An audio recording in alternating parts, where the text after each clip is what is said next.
Yes, good morning. I hope you can see this okay and you can hear my voice. This is Rick Peterson with his PBY 6A serial number 64107, Navy Bureau number 0235. The last Catalina built and delivered to the U.S. Navy. I'm taking some the front of the airplane here, the bow showing the forward machine gun turret, the radar, and the loop antenna. Panning around here a little bit to the left side of the aircraft. A little further here, you can see the bulbous plexiglass view for the machine gunner, view protection. I also have the other top, which is a flat, rounded aluminum top. Panning down, this is the anchor. It folds out, stainless steel anchor, and the special anchor cable with a clevis that attaches this cable to the actual anchor line that goes to the windlass. Okay, going further back now, here's a close-up of the radar. It's an APS-3 radar. It is an original radar, and it is complete other than the wiring to hook up all the components. Okay, going further back, panning along the side of the airplane, you can see it's very, very straight airplane. Got about 2,800 total time hours on it. Continuing back, this is the port waist blister. Just coming around here, you can see the machine gun in there. This is the original armament. The machine gun, of course, is a replica. Panning down, you can see the hull going forward, coming back again. The flying surfaces, the rudder, the elevators, the ailerons, have all been recovered within the last couple of years. So I'm going to shut it off now and go inside the aircraft so you can see. I am inside the aircraft now, in the tunnel gun position, facing aft. And of course the step ladder you see is for ingress and egress. Over on this side are the A and M2. These are original ammo cans that came from Sicily and Greece. These took me very hard to find. But this is the tunnel gun, A and M2 30 caliber with its correct mount. And then going further into the airplane, I'm going to pan around, and these are the flare tubes, right and left, for dropping flares for whatever reason necessary, for troops or for a bombardment or whatever. Now I'm going to go a little bit further into the airplane. I'm still looking aft. This is the toilet, which I find to be extremely fascinating. It's described as a 5-gallon can, and nothing could be further from the truth. Open it here. You can see it's got a Bakelite seat with a funnel for directing the waste, and then an internal can that you lift out and dump the contents. It's really much more elaborate than just a 5-gallon can. It's really a pretty cool item, I think. Just aft of it, this is the holder for the waxed paper bags that the toilet uses. This is a spring-loaded affair that holds the bags. Okay.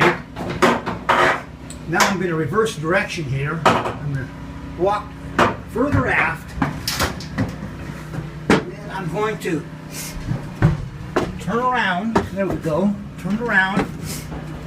Now I'm facing forward through the aircraft. You can see through all the bulkheads all the way to the cockpit. So coming forward now, looking forward. Ooh. These are the starboard support waist blisters and machine guns with their walkways, the waist gun walkway, the waist gunner seats, which are normally spring-loaded, and they flip up to fold up, which is their normal position. But the springs are not cocked or wound right now. They're kind of they're really a stiff spring. So here we go, we're going forward. This is the, if I can see it here. This is the holder. It's a bracket for the azimuth device for shooting stars and angles and what have you. I'm going to pan back around and show a little more of the detail of the machine gun. It's, these flexible 50 caliber machine guns used in the naval PBY were of a very special type. The Edgewater mount was only common to the PBY because they were extended length. In the back here, for the gunner actually gets behind the airplane and gets behind the machine gun and actually becomes part of the gun. So here we go now, I'm looking forward again through the center of the airplane, and to the right, these are upper and lower bunks. They fold up. This is the other side. They fold up again. Here I'm going forward. So you can see the floor plates. Excuse my fingers.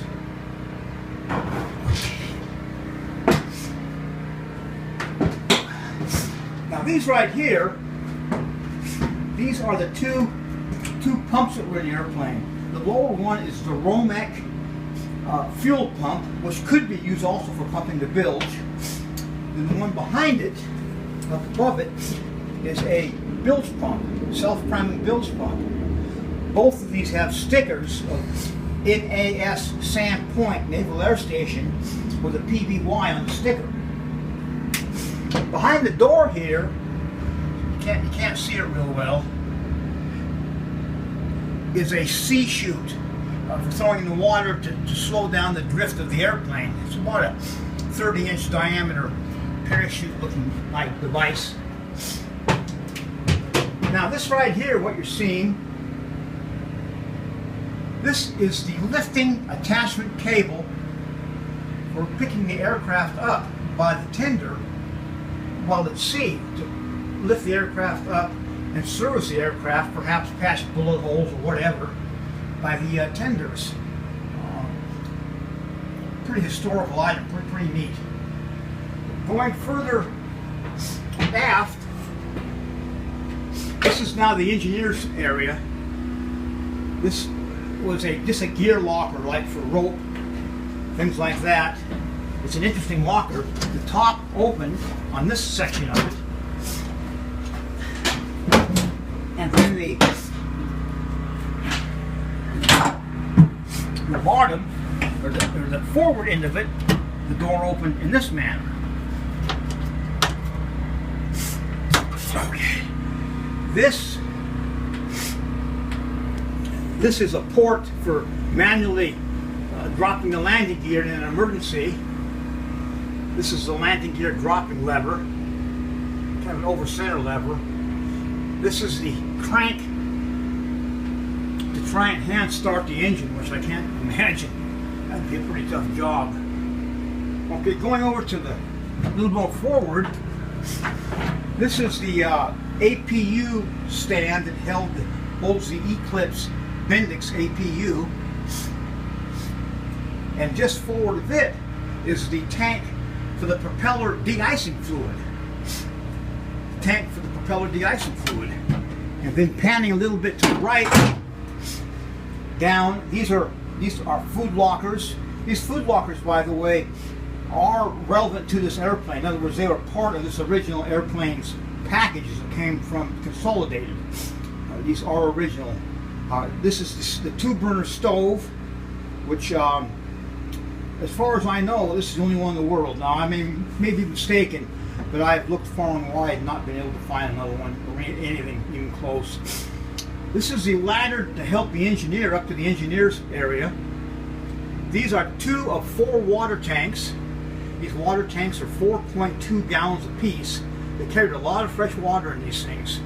And of course, back to the stove again, they carried, these were food lockers, and they carried food and provisions for going up rivers and things like that overnight, or behind Japanese lines in bays and so forth, to weather out the day, because they didn't like flying these during the day because they were very vulnerable to Japanese Zeros.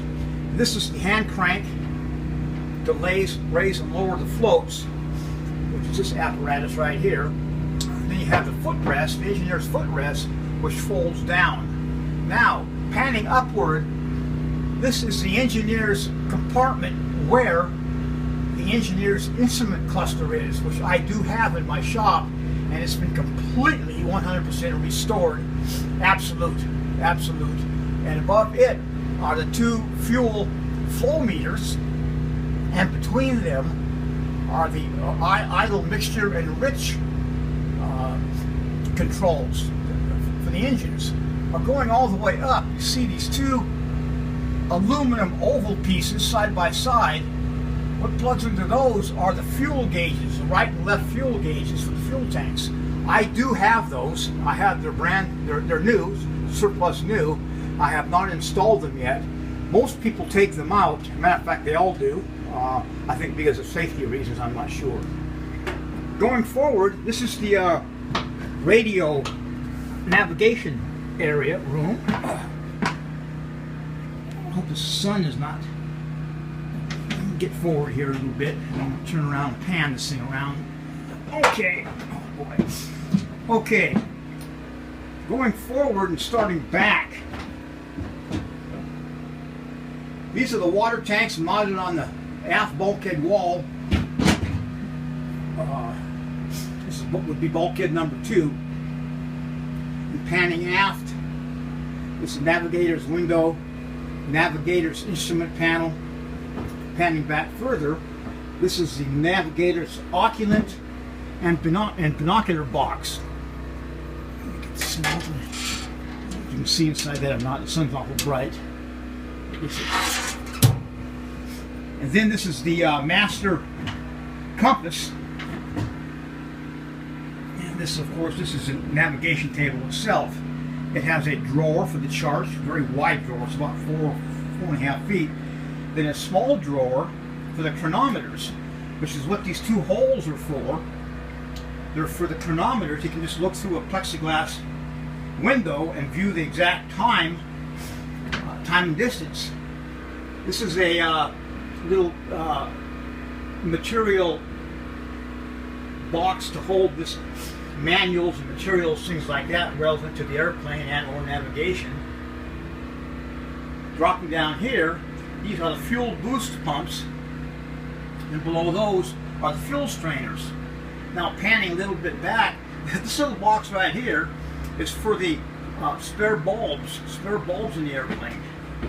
Panning further aft and around, this is the main electrical distribution panel. And down, this is kind of a panoramic view of the radio desk. This is the antenna reel, that black thing there, circular black thing. And panning down, this is the radio desk. Now this lock that you see here, the key in it, that's actually the original Navy lock. Pretty cool. So, going back forward, I'm going to try and show these chairs if I can. They're not coming up as the sun, but they're like an office chair. Pretty amazing. I just lost my generator. It's like an office chair. I've got to unlock this thing. This locks in different positions. I'm going to rotate it around.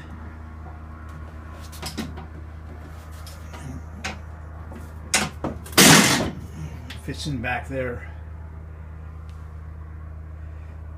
And this radio operator's chair, it does the same thing. It rotates forward and locks to the GO9 radio. This isn't showing up, I don't think. This is the mighty GL9, which is said to be the largest radio ever put in a World War II aircraft. I don't know if it's showing up or not. I hope it is.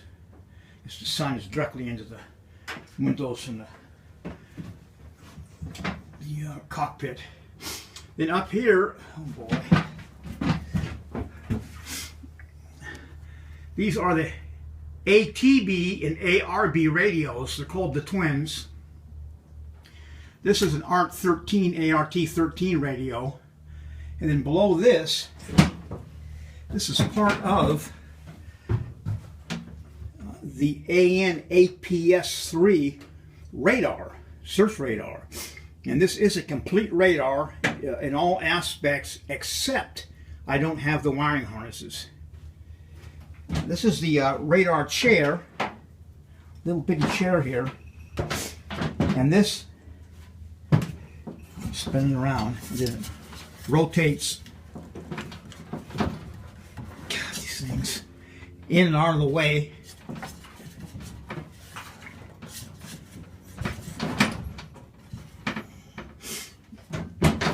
For easier ingress and egress into the pilot, into the cockpit. Now this cockpit door is pretty amazing. It has this little port that you take out real quickly, and you look through, see if anybody's in the way, like if the radar operator's in the way, so that you can kind of wave your hands and hey, get out of the way, we got to come back. This is the cockpit. I have the seats out of it for reupholstering, and I had to do a little bit of freeing up of some of the adjusting apparatus. And here, this is the, I don't know if you can see it or not. Oh boy. This is, again, the APS-3 radar scope. And yeah, both of these chairs are 100%. Now up here, and I can't really see it, and I can't really crawl in there with the camera, but up there is the bow machine gunner's twin 30 caliber mount, and also the bombardier panel boxes and switch boxes. Okay, let me back this thing up.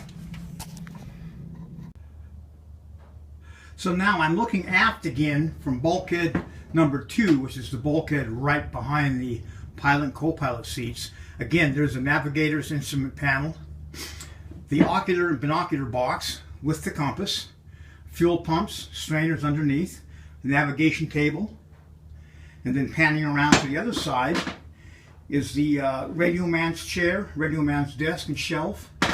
This is the side of the GO9 radio. The floorboards,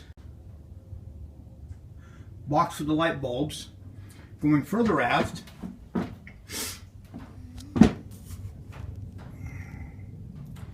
stove, the gear locker,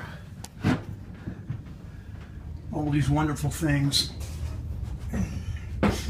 One of the things I did not mention was the engineers. There's a chair that goes up here, up in the air. And there's a pad under it, so people going through here don't knock their head every time. Going further aft,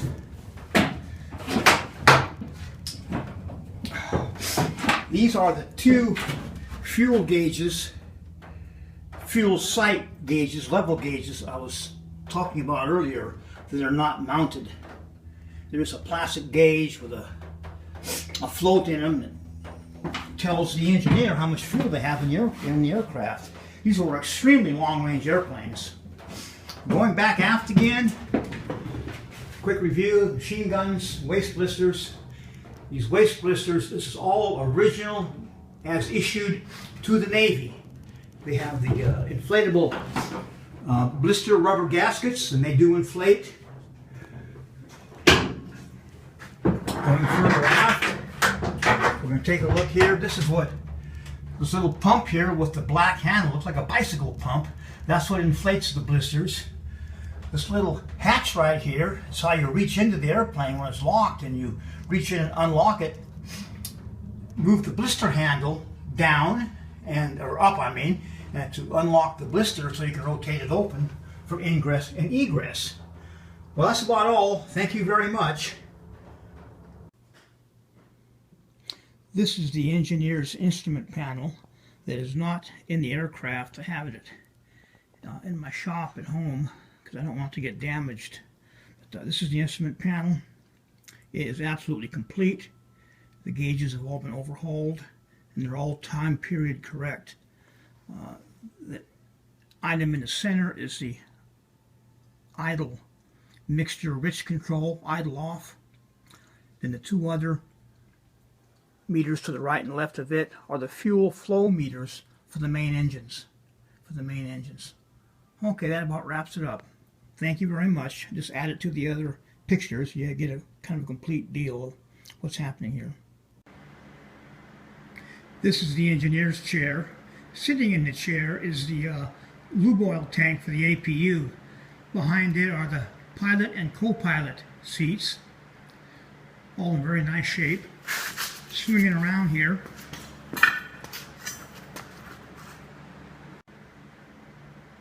this is the engineer's chair, and in the chair is the APU oil tank. Behind it are the pilot and co-pilot seats. And this is the Bendix Eclipse APU. You'll notice to the lower left is the little PTO bilge pump that were very unique to these Bendix Eclipse APUs. Okay, thank you.